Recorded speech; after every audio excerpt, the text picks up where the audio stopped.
everyone. Welcome to a episode of Speaking the Bare Truth. And I have to admit, like I was just saying to Nik just before, it's such a weird feeling that like I'm not looking at a camera. Like there's nothing I'm looking at. Like I'm literally, all we have is a microphone here and we're just talking to it and we're just like having just a regular conversation to a microphone. And yeah, so it's quite very different. It's a very different thing. And so I thought I would say as a, if people haven't seen our Instagram posts or anything like that, I have made the announcement that Nik and I will be running this channel together. I actually asked her, I think, was it a month ago? Like I approached you with the idea a month ago to say that, you know, I wanted someone else on board, and, you know, I loved our conversations we did together for the Creators Process series and all that. And I just was like, no, you know what? I didn't want anyone else to jump on board with me with this idea. So Nik, thank you, first of all, once again, for coming on board with me for this incredible journey. Oh, thank you, Jayden, for asking me. I feel really honoured. So I enjoy talking to you. So it's going to be fun to have conversations over the next, series, however long we go. It's going to be excellent. Yeah, absolutely. And I think, you know, I'd love for it to go as long as we can do it, you know, like, because as I think we've said before, we've talked so many times about this, there are so many creative art conversations that we can talk about. I feel like it's one of those things you can just never run out of ideas to talk about and all that sort of thing. So I feel like, yeah, let's just do it for as long as we can, and until we can no longer find any ideas, you know. Like I think that's kind of like my attitude towards me doing photography. It's like I said to a lot of people, going, the day that I quit photography is the day I have nothing to photograph. You know, it's like that sort of idea. And it's probably the same as you as an artist, going like, you know, the day that you stop doing art is the day that you have nothing to draw. You know, it's kind of that attitude, because it's like, you know, we're always going to have things to create art, and, you know, there's always going to be a new story to tell, exactly, and a new thing to talk about. So I think definitely I think it's going to be awesome. Yeah, let's get all together just talking about art. I think that's a great way to do it. Absolutely, you know, and over time we'll become wiser and have wisdom. Exactly. It'll be interesting to see how it evolves, like our conversations evolve over time as well. It's going to be amazing, and I get to share with a lovely friend of mine, so I think it's lovely to do this with you, Jayden. I enjoy talking to you. Same here. And so I guess, you know, for today's conversation, this was actually Nik approached me about this conversation piece. So this was her idea, that she was like, you know, after we did the one where we're talking about how art makes us feel, Nik actually messaged me and said, oh, we should do this topic and all that sort of thing. And I was like, yeah, no, that could be really interesting. So Nik, do you want to introduce the topic sure, and say what this topic will be about? Sure. So we're going to talk about feminism and art, which is something that is very dear to my heart. And I hope talking to Jayden about feminism, you know, people can have a negative experience with it, but in my experience it's always been a very positive thing. But I think, so feminism in art kind of evolved in the 60s with the feminist movement. So artists, so mostly female women artists, decided that they wanted to be represented in the art world, because the art world, you know, we live in a patriarchy, so sadly that is represented in the galleries. And when you look in the walls in the galleries, a lot of the artists that are represented are male artists, and that's what it has been for a long time. But in the 60s, women started kind of expressing themselves through their art in a kind of putting a message forward that they wanted to break down stereotypes. They wanted to, basically it's a really complex kind of area. It's really fascinating. It's a lot of different forms of art. So absolutely, feminism and art is interesting because it can be performance art, it can be installation, it can be assemblage, it can be craftism, it can be painting, it can be sculpture. It is an incredibly diverse form of art. It's an art movement that is really diverse, but critics and kind of art historians talk about it's really about the values that are attached to it. So the artists that identify as feminist artists often have a certain set of values and strong opinions that they put forward in their art. Yeah.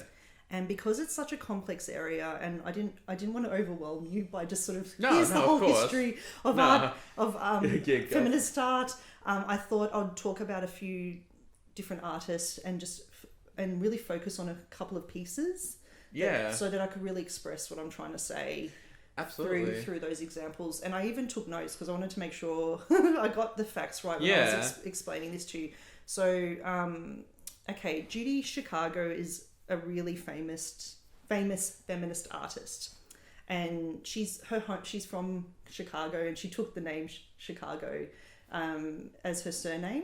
I think that's just amazing. Which is awesome. You know, why not? Why not? Yeah. And she's a really interesting person. So in 1974 to 79, she created a piece called The Dinner Party, which is a very, very famous piece of art. I take it wasn't just like your typical standard dinner party that you would usually see? That's right. It's a really fascinating, it's a really symbolic piece. And I think that's a big part of feminism. It's often a lot of symbolism. Yes. There's often a lot of words and poetry text. There's a lot of meaning in this piece. It's the more I read into it, the more I'm fascinated by it. And I think when I was thinking about it, I was thinking you're going to find this really interesting yourself. Yeah, absolutely. So I'll just talk a little bit about it to sort of explain a bit of background. So basically, Judy was, the reason that she thought about the dinner party was she was at an event, and it was I think it was an event with lots of, she said educated people at this event from different backgrounds, like academic type people.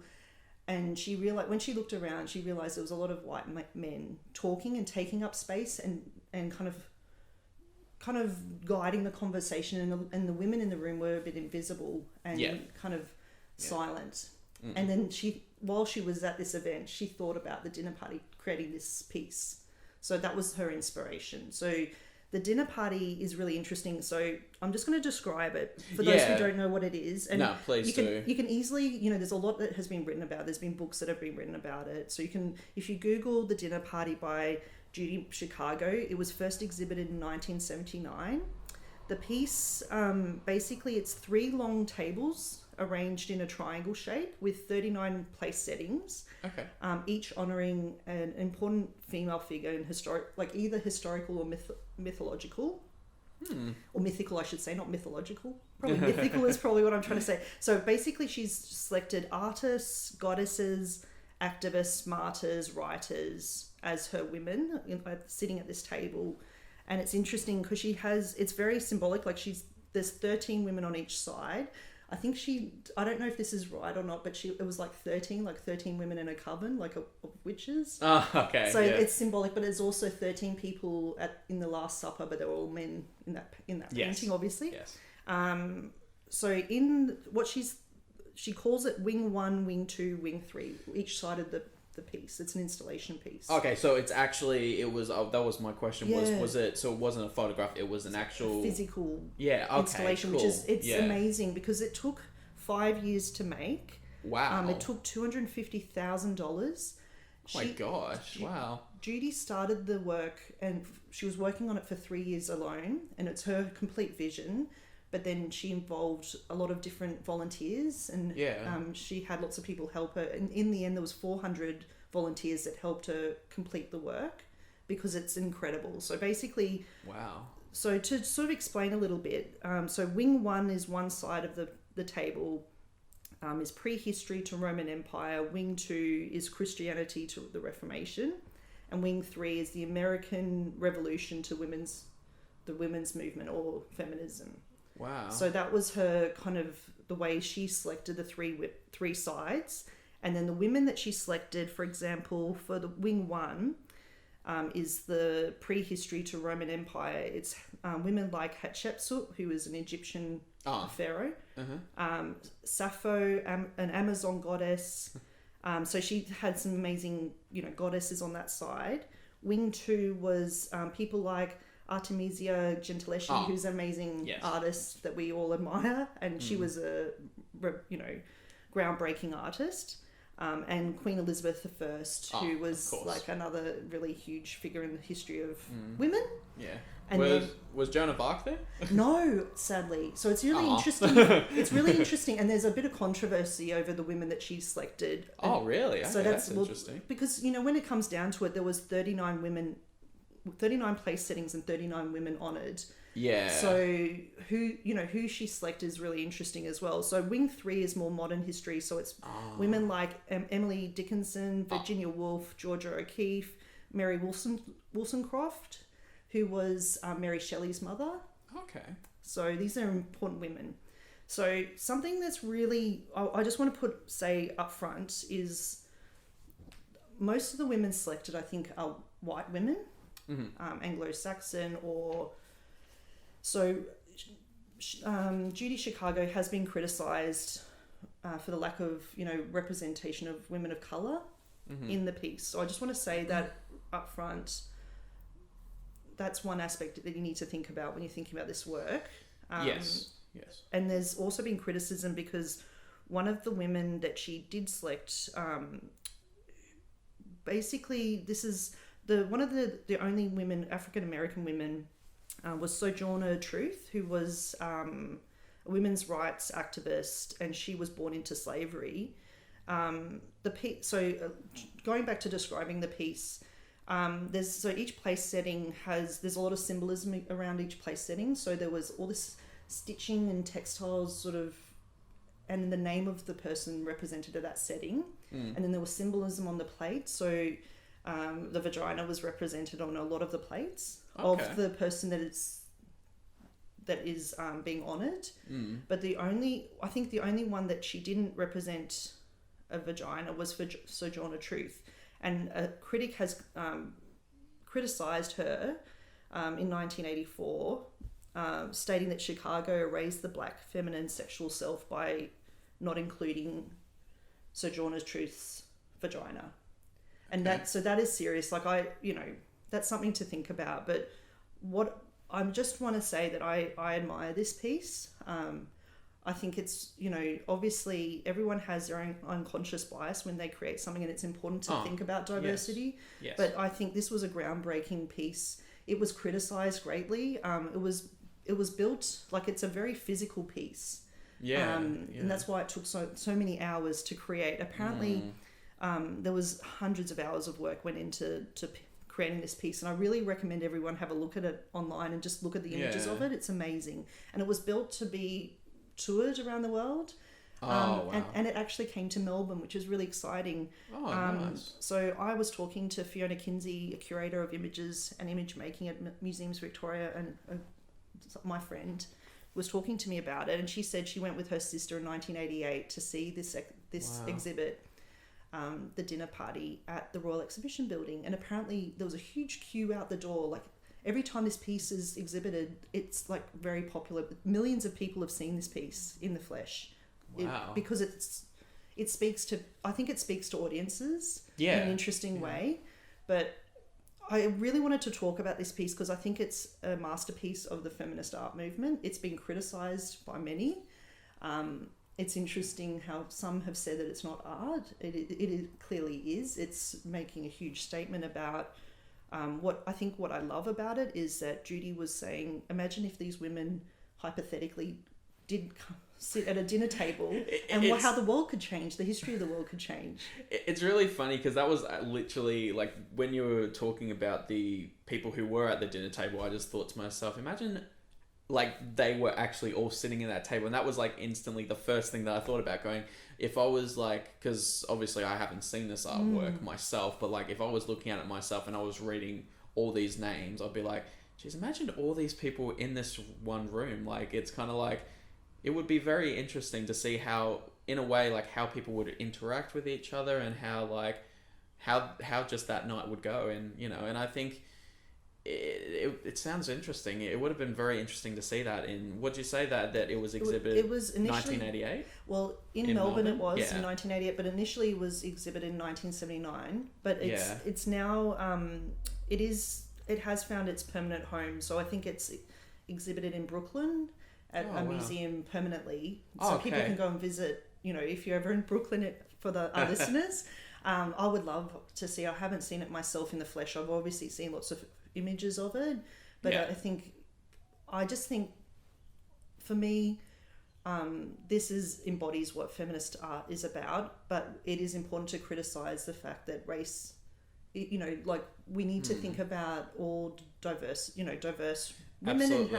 And for me, feminism can get a lot of criticism because it's often about what white women think, and that's that's a negative thing. I think it needs to be what all women think. All women should feel included in this.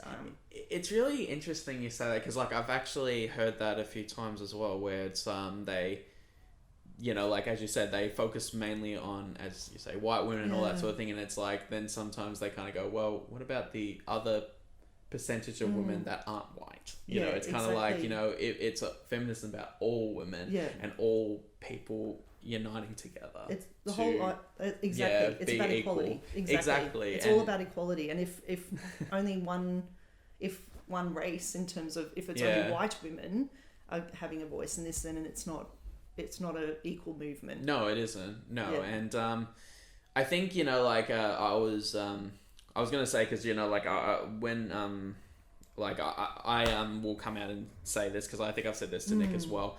I found it for myself, as I found it really hard to associate myself with this movement, but it was because for me, unfortunately, I've had a few experiences in my life for a few years where I actually met a lot of feminists, but unfortunately it was like, how when, I think I said this to you, Nik, you have that, maybe like that 5% that are very extreme, and they kind of, it becomes like quite a male hating, like it becomes more like that they just think that all males pretty much should die and all that sort of thing, and it's like, as you said, it's like that's actually not what it's about, like, and I was explaining, which we'll probably get into that a little bit later on. So for me, I found it really hard to associate myself with that movement, and so that when I have to admit, like when Nik approached me, I was like, and I said this to Nik, I was a bit nervous to do this topic, but I think for me, I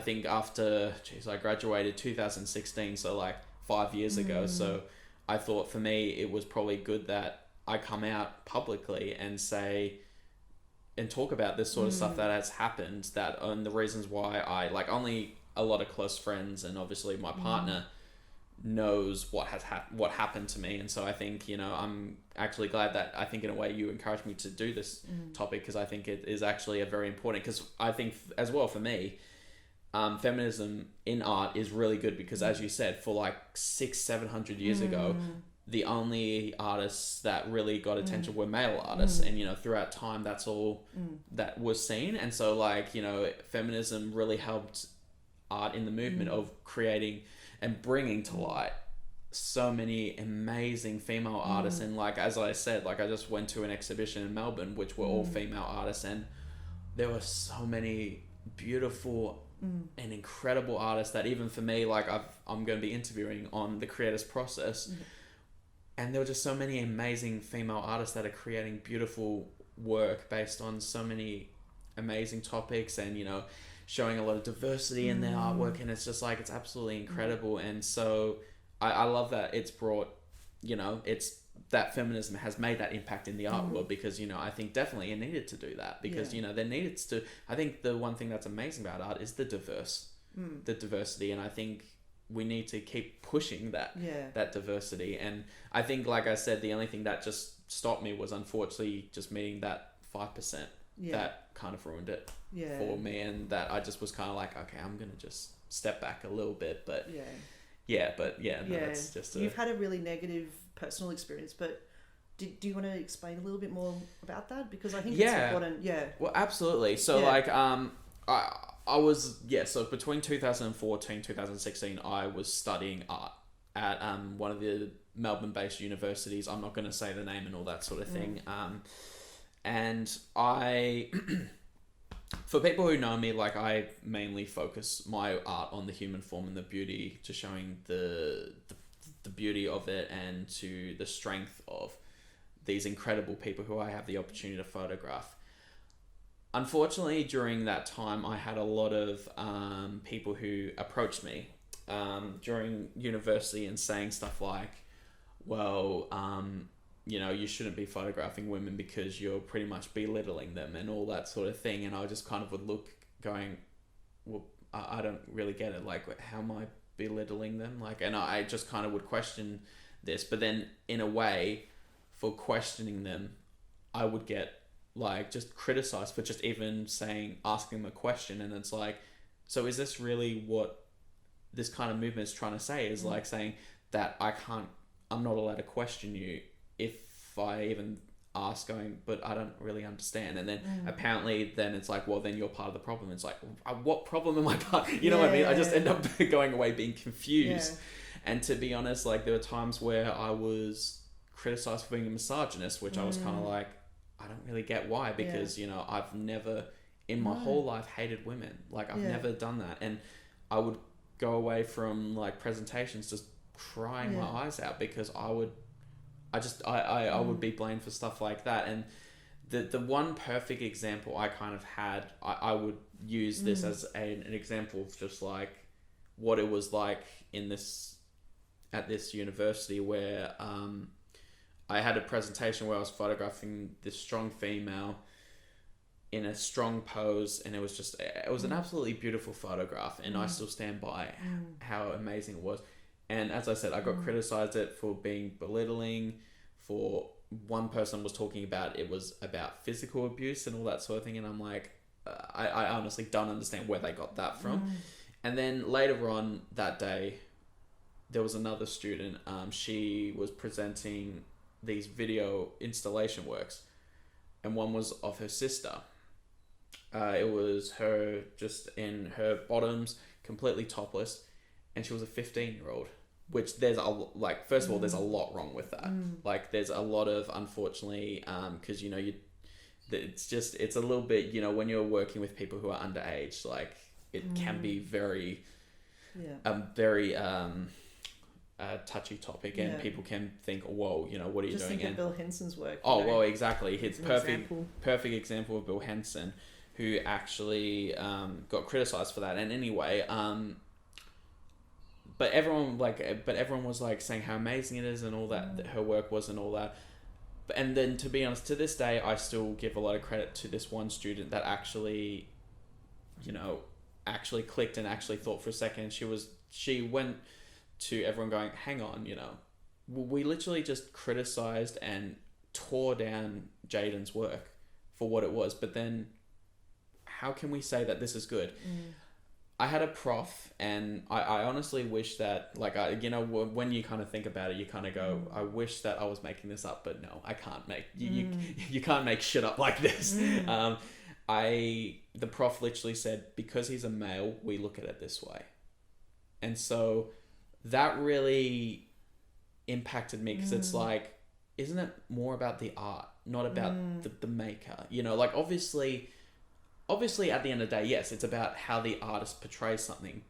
And I think we were talking about this in another video, where it's like, we shouldn't really put, in a way, gender to the artwork. We should just look at it from what we see it. We don't just, like, you know, as I said, like, for me, I don't just walk up to a random artwork and go, oh yeah, that was made by a male. Or like, you know, I don't really think about that. I actually look at the artwork, and I look at how I feel. And then obviously at the end you look at who created it, and it's like, oh, okay, cool, you know. But it doesn't really. It makes it like whoever created the artwork, male or female, is irrelevant. For me, that's irrelevant. Like, I think it's about like how the art. As I said, we did a video about how art makes us feel and how we feel. But unfortunately, they made it more about, at this place that I was at, they made it more about like, we have to look at it this way because he's a white male. Yeah. And I was just like, and so that really impacted me. And to be honest, like, and I had some pretty other nasty things said to me. And so when I left, I actually lost the passion to create art. To be honest, I don't think I actually created anything artistic until a year later. Yeah. Because it actually squeezed out that creativity out of me, where I just didn't want to do anything. And so I think ever since then, I really, like, as I said, you know, I definitely understand the movement and all that sort of thing. And I'm not downing it for anything. Obviously, I unfortunately associated with the 5% that are unfortunately ruining it for the actual, like, such as yourself, that are actually trying to push the good feminism and all that sort of thing. But I think, unfortunately, because of that experience, I found it very hard to associate myself with this movement, because all I was seeing was just conflicting and just male hating and, you know, like, just pretty the negative side of it. And to be honest, like I said, it got to the point where I was seen so badly at this university that I would walk down corridors and I would have people who would see me coming, and some of the women would look at, kind of see me coming, and then kind of tilt their head to the side so they don't even look at me. And I just was like why? What have I done? You know what I mean? Like, that to me is a form of bullying as well. Like, it sounds like, from what you experienced, and also it's a very personal, like, going through university and studying. For anyone listening who's studied at university and studied art or design or something creative, you'll experience a lot of judgment, and in different. What you experienced was really.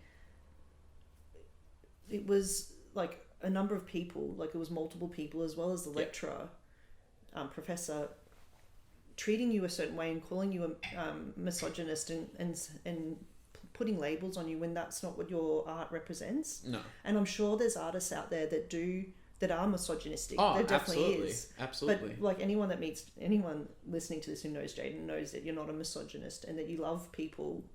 I love everyone. You love everybody equally. And that is really hard to be treated like that and sort of almost and bullied by your peers, and and also for one person, and the favoritism definitely happens, because I experienced that when I went to uni. Absolutely. There was the favorites of the lecturer that would be treated like golden children or something, like that could do no wrong, and then there was others that were just overly criticized for their work or being different. And that's the other thing. I was speaking to Lily about this the other day, how it was almost like lecturers encouraged you to all be the same. It's like a certain style or a certain style of art, but they didn't like anyone that kind of was outside that kind of being unique. And to me, that's what art is. I mean, I studied design, so it's a bit different. It's like they thought it was like a commodity, like you have to design a certain way for the market. But to me, even design should be unique and diverse. Yeah, absolutely. Because how boring would art be if everyone was creating the same type of art? Gosh, yeah. Like, I mean, like, I think what makes, you know, like, even throughout hundreds of years of art, like, you can go all the way back, and, you know, like, when you can look at, like, obviously classical, look, for example, like, you know, you look at Cindy Sherman, it's like, when you see her work, it's like, no, that's a Sherman. Like, when I've seen works like, you know, I've told you about Francesca Woodman. When I see her works, I'm like, that's definitely a Francesca Woodman. A Frida Kahlo, you know, that's definitely a Kahlo. Like, art would be so boring. Like, if everyone did the same thing. No. It would be so boring, and to be honest, I feel like that's not what art is about. No, exactly. It's about your personal expression. You're expressing who you are as a person. Yeah, which is, you know, really interesting. Like, I want to talk about another artist. Go for it, please. Who's another person that I really think is a person to talk about. Her name is Betye Saar, and so this is an African American artist, and she did assemblage art, and she was also a printmaker. And she did this piece called The Liberation of Aunt Jemima in 1972. So kind of the feminist art movement was from the 60s and then really, you know, took shape. And it's continued on until current, you know, it's still going. It's still a movement. Yeah, absolutely. And it has to be, because there's still a lot of change that needs to happen. Oh, because, absolutely. You know, we still live in a patriarchy, and galleries that will select, you know, male artists probably over female artists, and there's more representation of male art in galleries, and then this needs to be discussed. But anyway, so Betye Saar was a member of the Black Arts movement in the 1970s, and through her art, she was trying to break down stereotypes about women of color and how they're represented in American society. Yeah, and things have changed a lot, but, you know, still there's, you know, still a lot of change needs to occur, of course, in America. Absolutely. Like, there's still a lot of issues, and in Australia and other countries as well. Oh, absolutely. But this piece, I just want to describe this piece. It was a 3D mixed media assemblage. So basically, it depicts Aunt Jemima, who was a woman of colour, kind of representing kind of slavery and the way black women have been treated as slaves. So she's standing on cotton. So there's a bit of cotton on the bottom of it. It's like a 3D piece, which I again recommend looking at this piece. You can Google it and there's lovely images online. So she's standing on cotton, which represents slavery. So Aunt Jemima is holding a broom in one hand, and in the other hand she's holding a rifle in the other. And the rifle represents resistance. So, which is really interesting. So it's almost like Saar is sort of saying, imagine if Aunt Jemima had, instead of being a slave and totally not able to really get herself out of this prison that she lives in, imagine if she had a rifle. To me, I'm against guns. But it's more of a symbolic thing of the broom and the rifle. Like the rifle's almost like she can stand up, and fight for herself and her people. Saar's wanted to break down those stereotypes, and she sort of, I think, so the broom represents, domesticity. Women are often kind of represented as looking after the home, looking after children, which is, part of the kind of feminist movement as well, is about kind of fighting for equality in that space as well. Because and the other thing about the art movement, women didn't have the time to be artists. And early on they weren't even allowed into the art schools. So they weren't even allowed to learn or to be trained as artists. And that's why the history of art is very male dominated. And even to this day, when you talk about female artists, they might have to balance a lot of different things in their life. They might have to balance looking after children, looking after the household, and that takes time away from making art. And being a really, productive artist. Yes. And also being a full-time artist and actually being represented in galleries and exhibitions, becoming like your full-time job is to be an artist, which would be a dream. I think it's everyone's dream. I think we all dream about that. Oh, but yeah. I had a dream of that. And you can still live that dream, Absolutely. We all have to find our balance. Like, I think it's really like, that kind of segues into another artist that I wanted to talk about. Her name is Kate Just, and she's from Connecticut, but she moved to Melbourne in 1996, I think. And recently, so this is a recent work, because I wanted to talk not just about historical pieces, but more. This is a piece that she created from 2019 to this year. So basically, it's hand-knitted panels bearing the text, "Anonymous was a woman." Anonymous was a woman, stretched around a canvas. So Kate Just was inspired by a quote from Virginia Woolf's A Room of One's Own from 1928. And the quote, basically the quote is, "I would venture to guess that Anon, who wrote so many poems without signing them, was often a woman." So Virginia Woolf was, in her book, A Room of One's Own, she was questioning the ways women's authorship has been judged as inferior to that of men and systematically made invisible. So I think this is really interesting that Kate Just has used this to create these panels. So this is a quote from Just. She says, "Through the making of the work, I mediate upon the immeasurable contributions that women have made to culture and society, and mourn the losses sustained by the erasure or exclusion of many of these gifts from the canon of art history." So each panel she made comprises 17,000 stitches and 25 hours of work. And she's making I don't know if she's finished her last panel, but she's making a total of 140 panels. So it's taken her 2 years, more than 2 years of work. That's a lot of panels. That's a lot of work. And I highly recommend, you can follow her work on Instagram on Kate Just Knits. All right, I'm gonna have to give that a follow. Have a look at that. It's really interesting. So Kate, on her Instagram, she sort of talks about the underrepresentation of women in the art world, as well as like she reflects on feminism and life. So while Yeah. she's knitting, so she's been knitting at all different times. Like she knits while she's in meetings at work, while she's having breakfast on the train. And while she's knitting, she has had conversations with people, like and talking about different things, life, feminism, art, historical I might figures. have actually heard of her, because like that actually sounds very familiar. It was in the news recently. Yeah. She was in the news because I think there was a piece on ABC about her. So Yeah, you might where have seen her.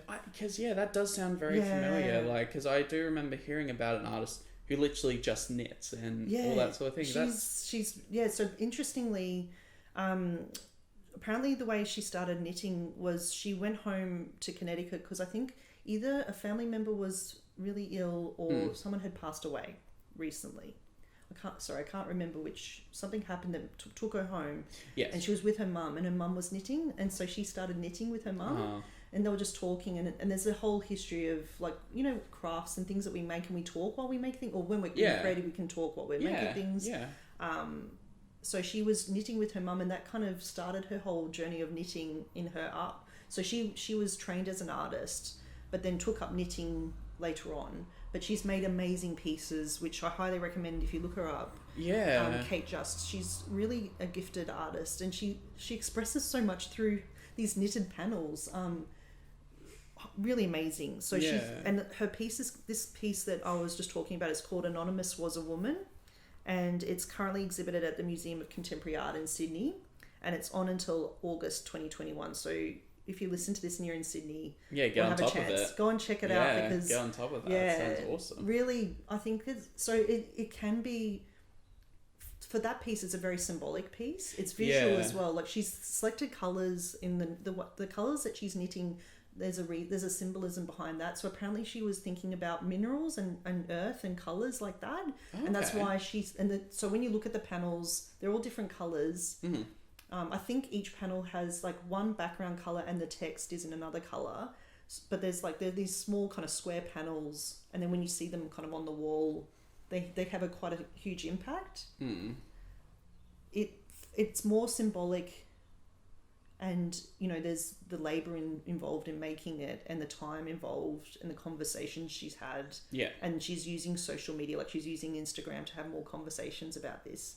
So it's like a whole it's more around what message she's trying to put forward, rather than thinking about, like, if you look at a painting or a sculpture that is not made as, if you think beyond feminist art and you're just thinking about art generally, often an artist will make a piece for aesthetics, or maybe to show a landscape, to a figure, a portrait, all of these sort of traditional forms. It's all really around aesthetics, I think, more than anything. It's why you're creating something. You might have a reason why you're creating it, like to show the beauty of something or to represent something.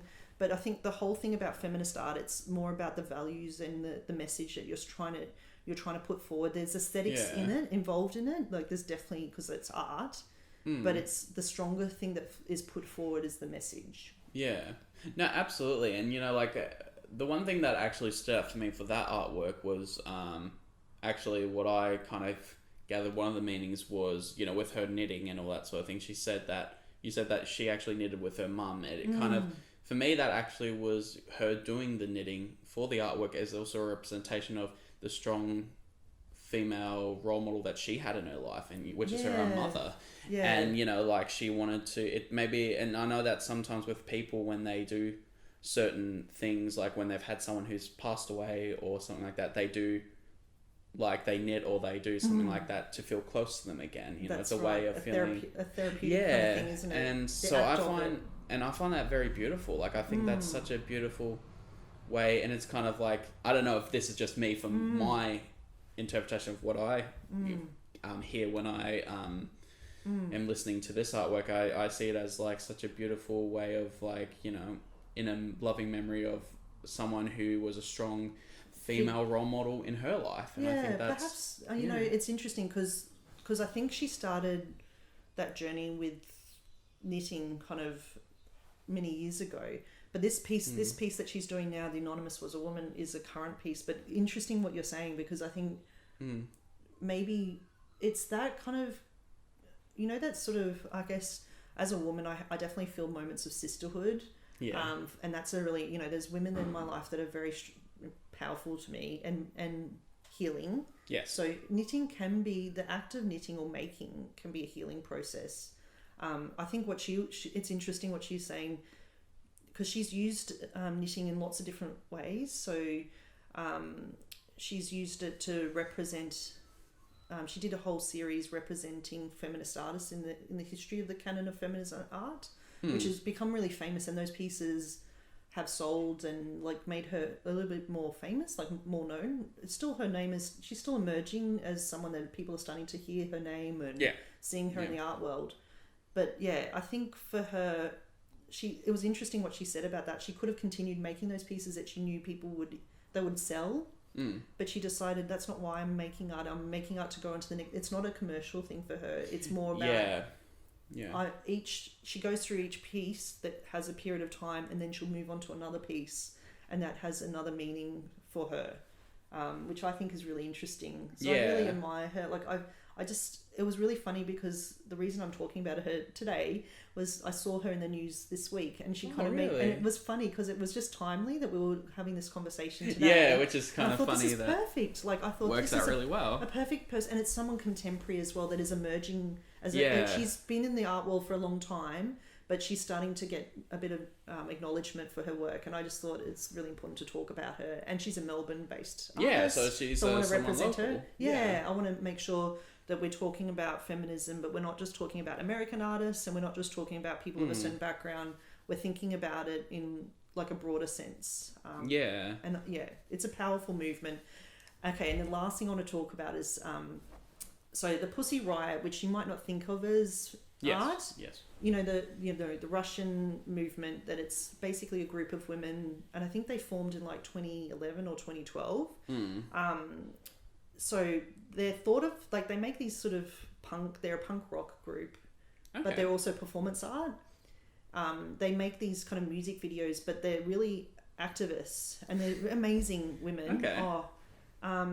So they wear colourful ski masks, and that's how they're you might have seen them in the news. That does sound familiar. Yeah. So if you look them up, and they're a feminist collective.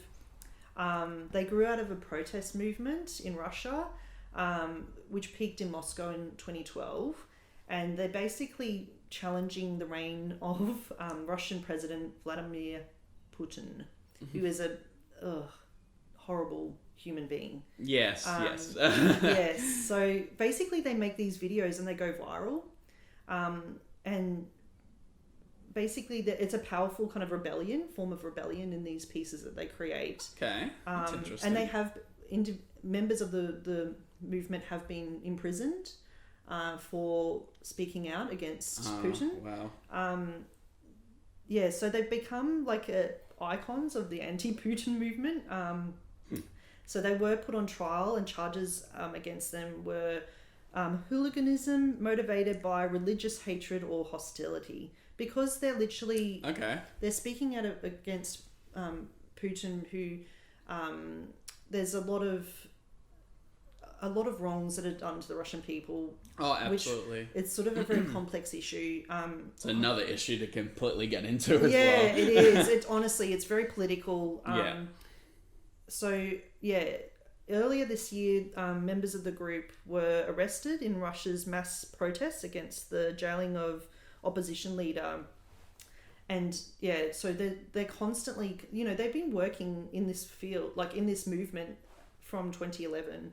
So for, 10 years, they have been speaking out, and they've been arrested, and they've been, sometimes, like, members of the group have said that they haven't even had legal representation. Oh, jeez. So can you imagine being in a Russian jail without representation? It would be pretty frightening. It'd be scary, being in a place where you just don't have any rights to have any legal representation. Having this conversation, we have the freedom to have this conversation right now. Exactly. And we can publish this and share our views openly in our society, in our democratic society that we live in Australia. We live in a very conservative country, but we're still able to speak freely. Absolutely.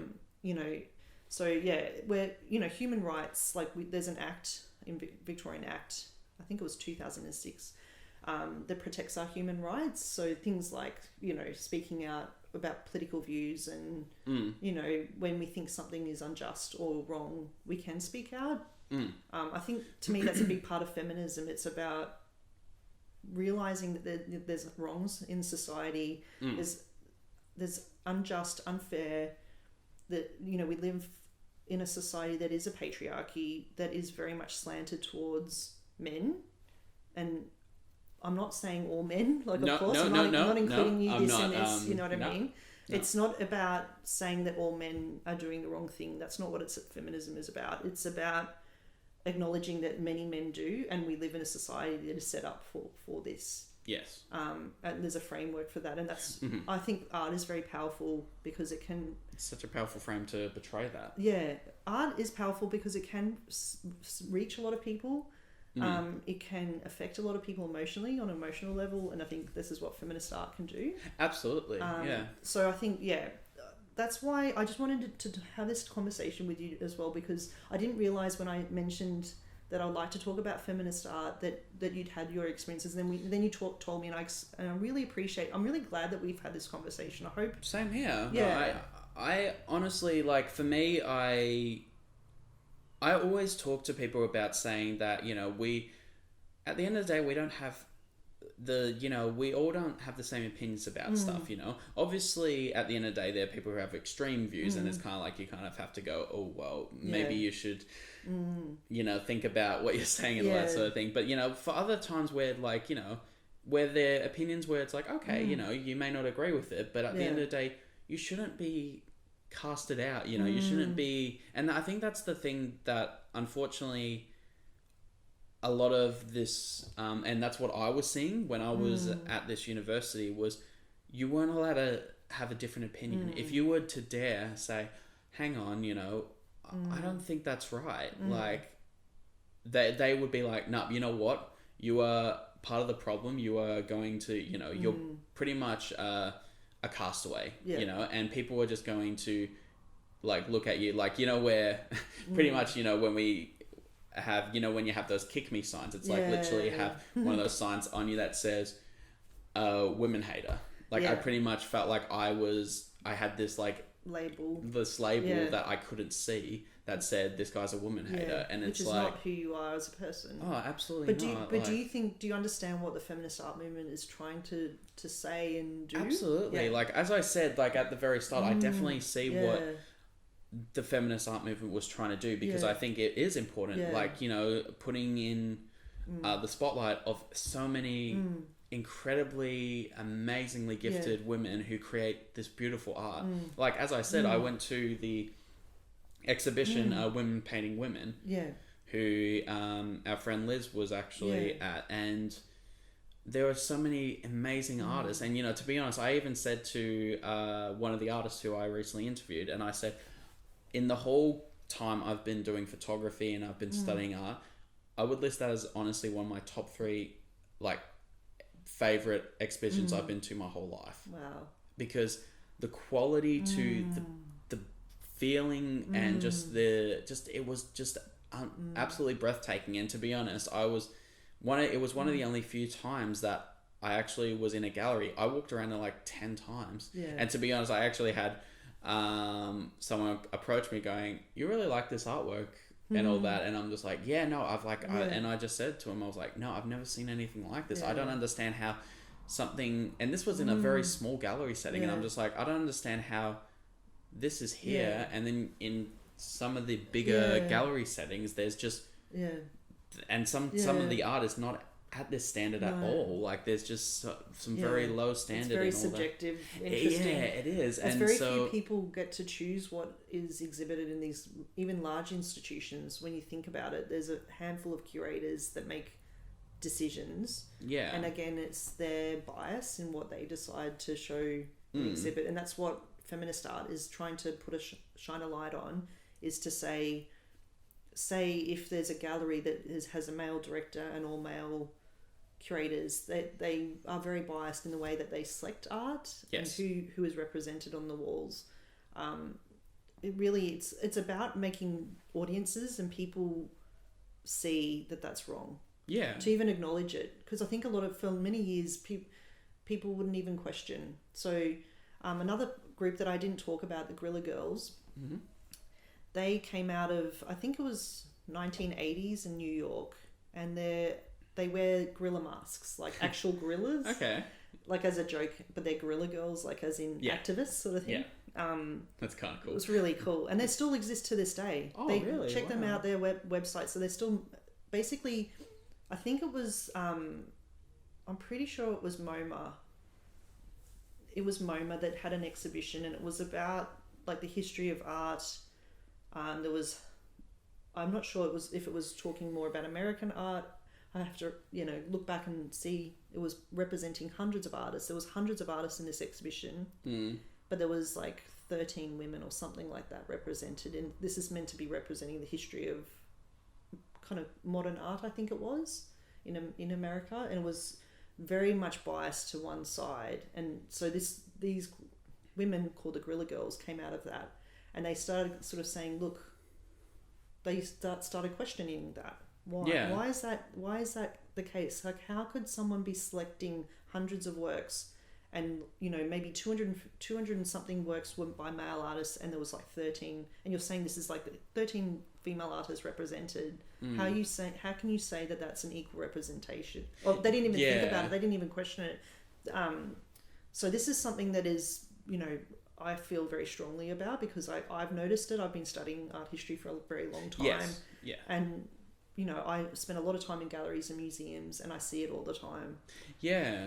No, so when you get it pointed out to you, and you start realizing, and you think, why is it that way? But a lot of people don't even question it. So yeah, no, and I definitely think that that's great. Like, 'cause I think there should be the equal opportunity for any artist, no matter who they are, should have the chance to exhibit their amazing work. Because as we've both said, that there are some amazing artists out there. Like I think one of the first artists that really pops to my head, I was remember when NGV did the exhibition Melbourne Now? Yes. Yeah, like there was an artist, her name was I think it was Anastasia Klose.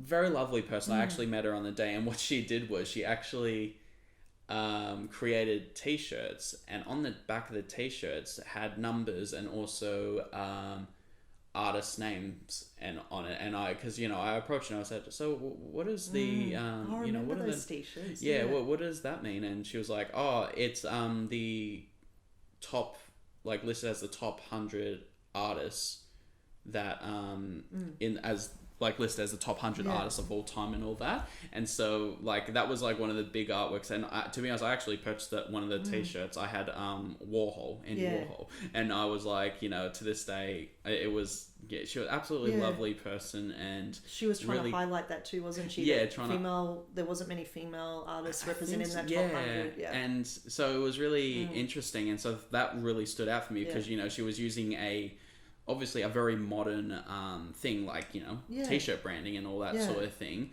but to portray a strong statement. And I think that was really cool. And she was just there selling t-shirts, like she was just like at a concert going, oh got these t-shirts up for grab and all that, but no, she was just selling them and having conversations with people as well, which is really important. And I still like if people want to follow her, I think it's Anastasia Klose, like on Instagram. She's still creating beautiful art and all that sort of thing. And but like that was one of the works for me that really stood out with the movement and all that sort of thing. And so I definitely love what this movement is doing. And so for me, listening to this is really interesting. And like as I said, like I'm more than fine having the conversation about this sort of thing. I think it's important that we have this conversation, because if we don't, then how are we supposed to talk about it? And how are we supposed to learn? And how are we supposed to make aware of it that it's not that it is happening. There's for a lot of people, they don't realize, they don't think there's they might not think there is diversity might not even come into it when they think about art. But it's something that we need to think about, because there's definitely white privilege. We didn't really talk about white privilege, or, there has been a lot of privilege for people being represented as artists in those major institutions that we're thinking of. But I think slowly things are changing, and it's because Yes. people are pushing back Yes. against those institutions for change. Because for a long time, I don't think popular views or people's opinions didn't affect the way they thought about how they were selecting, acquiring art, exhibiting art, collecting what was in their collection. So if you think about, this is something that's really interesting.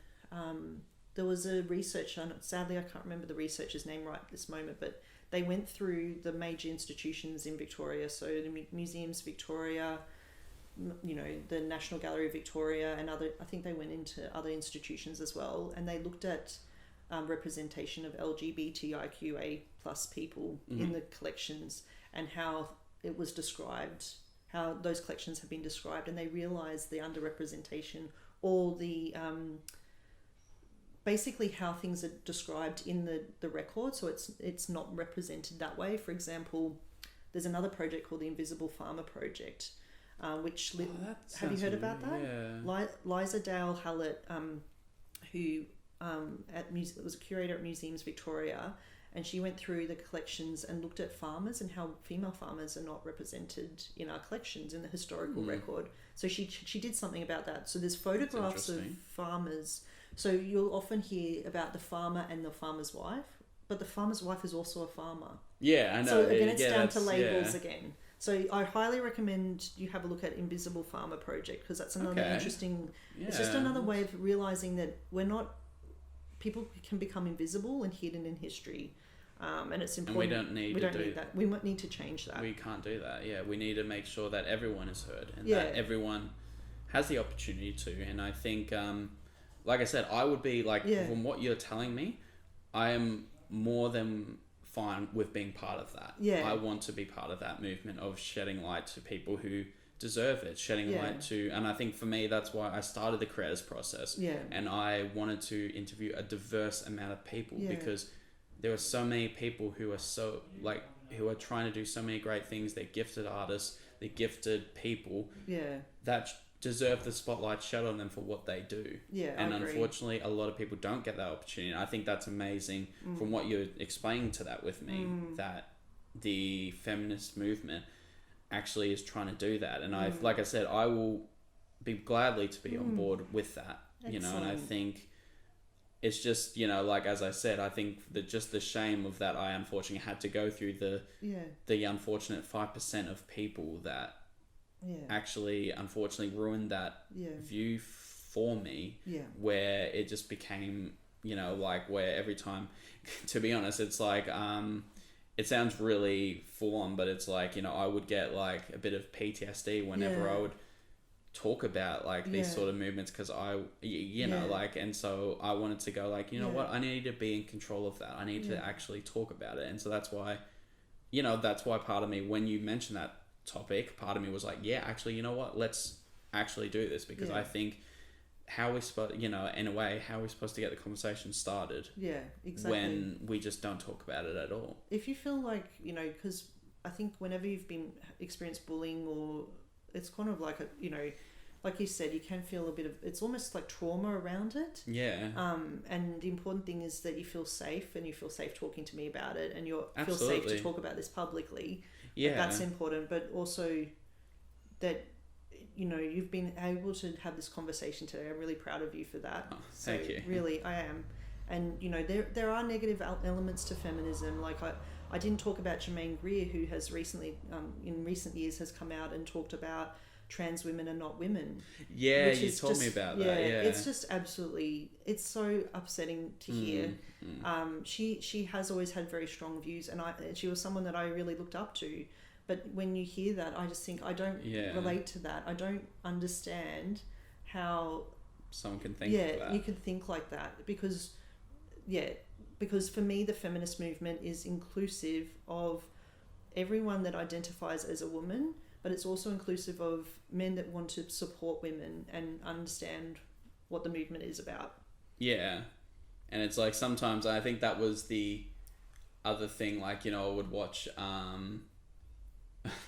watch videos about like these movements and all that sort of thing. It's like they would talk about like oh, but we, you know, like, and I think unfortunately that 5% were kind of like, well, we don't need men's help and all that sort of thing. And it's kind of like, but isn't it about isn't the idea about working together to try and achieve this stuff? Yeah. And, you know, that was the other thing. Like, I would have watched these, like, I even tried to research myself, and I would watch these videos of, like, these feminists going like, you know, oh, I don't really care about your opinion and about what you have to say about That's it. a problem. And it's like, isn't that like, you're pretty much declining everything of what that movement is, saying that working together, and it's like, no, you just want to work with one gender and just kind of go, no, and screw the other one. You know? And that's like, not what it's about. And I think that's it. That's wrong.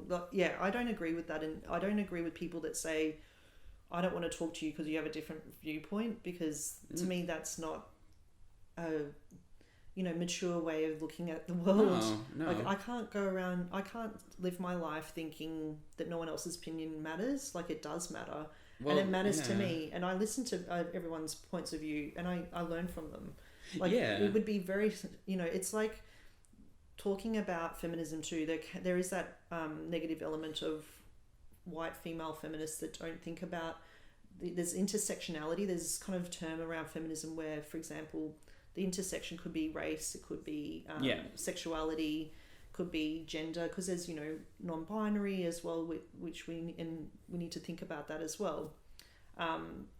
So gender neutral, that's part of, that needs to be considered as well. So it's very, very complex, but if you just sit there thinking, I only have this is my very strong view on this, but I'm not listening to anyone else's views, I think that's very close-minded. And it is. I don't think that's a good way to live.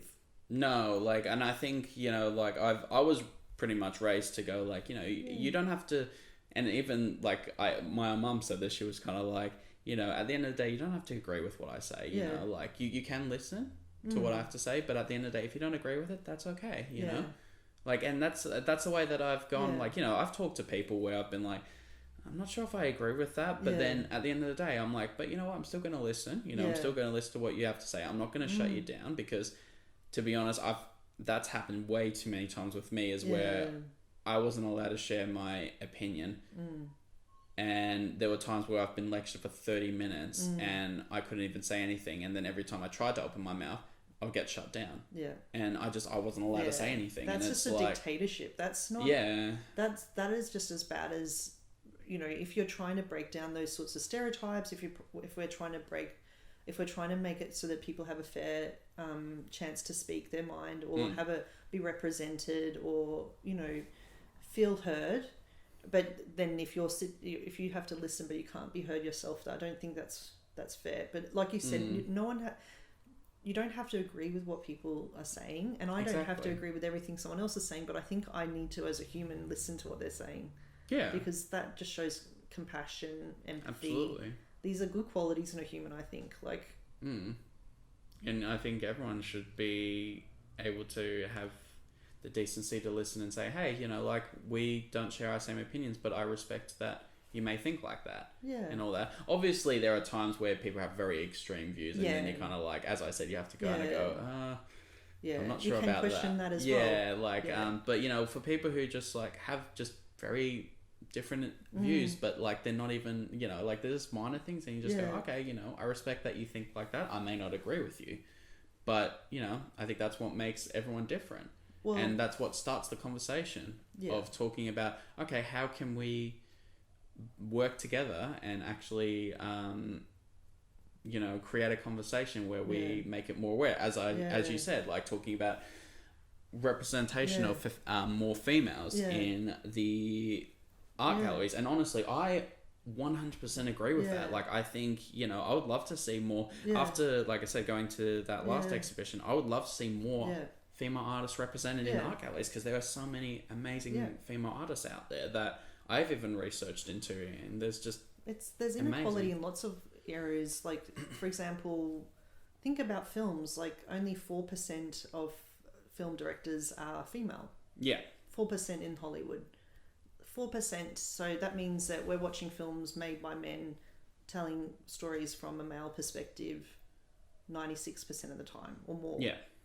that doesn't even seem fair. I mean, I'm not saying it has to be 50-50, No, but that just seems no. totally totally out of balance. Yeah, it's like that's wrong. Yeah, it's up here, and there's a huge. And why? leap. Why is it that? Why is it like that? Because the patriarchy has created a system that supports male directors in the and a big part of it is about women who decide to become a film director are often not given an initial chance, like a break into the industry, which is a really tough industry to get into. Oh, it is overall, yeah. If they do get to make a film, they often have to write, produce, make, sometimes even act in their own film to be able to make the film. Yeah. And then if for whatever reason audiences don't respond to it and it fails, they're not given a second opportunity. Whereas a male director is often given that. And I'm not saying, I just want people to think about this. Like, and I really appreciate people listening to us talking about this and hopefully trying to keep an open mind on what we're talking about. Yeah, absolutely. If you don't identify as a female, just think about this on a level of fairness. Like, do you think that's fair? No, and you just for me, I don't think it's fair at all. And I think like the one thing that I love about using one example, Zack Snyder, the director. He works closely with his wife. Like most of the time, his wife contributes a lot to his films as well. And she's amazing. Like a lot of the ideas they come up with together as husband and wife, they come up with some amazing ideas. And so there are so many gifted, like female directors and artists and all that sort of thing that. And as you say, that they're given one opportunity, and and then if they stuff up, then it's like they're out. They're out, and it's like I don't think that's definitely not fair because if you think about like other directors, like male directors and all that sort of thing, and to be honest, like I've even come across like this where I've watched so many films by the same director, and I'm just kind of like, how the hell are they still giving this person work? Yeah. Like, I'm just kind of like, they just get away with murder. Yeah, often. it's like, I think to myself, and I'm just like, in the most respectful way, I'm just kind of like, mate, I think you should just retire from this because it just seems like you're just crapping out movies right now. Yeah. But, and it's like, I think it should be all overall equally. Like, if, in the same way going, if you are given one opportunity to show it, and unfortunately, if it doesn't work, it doesn't work, Yeah. But you should have that equality. A second opportunity to go out and try again. Because I often, the sad thing is I'll discover a female artist or a female director. I'm thinking more of directors in this example. Yeah. And I'll see a work that they do and then a film that they make. And I think, wow, I really love that piece. Maybe it wasn't really commercially popular or whatever, but for me, I really enjoyed it. Absolutely. And then, that might have been 5 years ago and I'm just waiting for them to make the next film. And sometimes you're waiting and waiting and it never comes. And you think, why? Because they made something really brilliant. And for whatever reason, they just weren't able to, get another film made. And it's really, to me, it's sad. And it's really meaning that a lot of stories are not being told because women do see things differently to men in some ways. And people see things in different ways. Oh, everyone does, we need diversity in the terms, and the same with directors. We need more diversity in terms of race as well. I feel like that strongly. I think that again is something that's a movement that's happening, but it's taking a long time.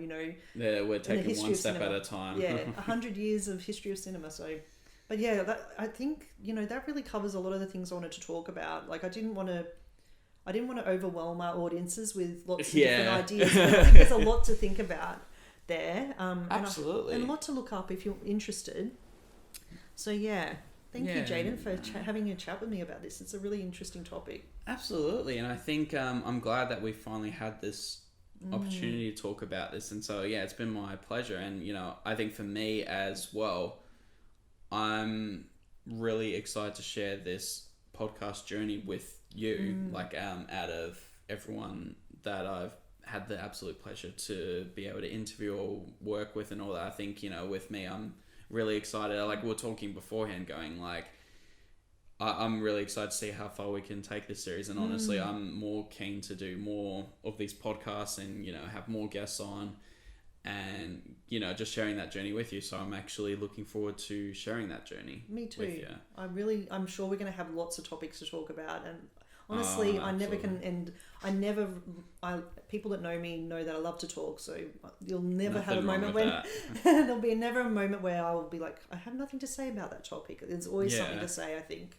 So it'll be Absolutely. No, absolutely. And I think, let's get the conversation started, you know. Yeah. Let's speak in the bare truth. Yeah, That's let's all, do it. you know, we're talking about our truth, you know. Yeah. We did people, and at the end of the day, to our listeners, like, if you don't agree with us, that's okay, you know. Yeah. And I think that's all about us being able to share our views and opinions. And, you know, for me, I'd love to, if people who are watching, share your thoughts in the comments, Yeah. like about feminism, art, and, Yeah. you know, about the movement, and just about anything we've Yeah. said. Like, what are your Ooh. initial thoughts Yeah. on everything we've talked about? Because, you know, we really would appreciate, like, your opinions, and we'd love to hear what you have to say. Exactly. I was thinking the same thing. I'd really be interested to hear what your response is to feminism, if you have a favorite feminist artist, if you Yeah. agree or disagree with what we're saying and why. But just like, Exactly. as long as we, you know, have these honest, truthful, respectful conversations, I think,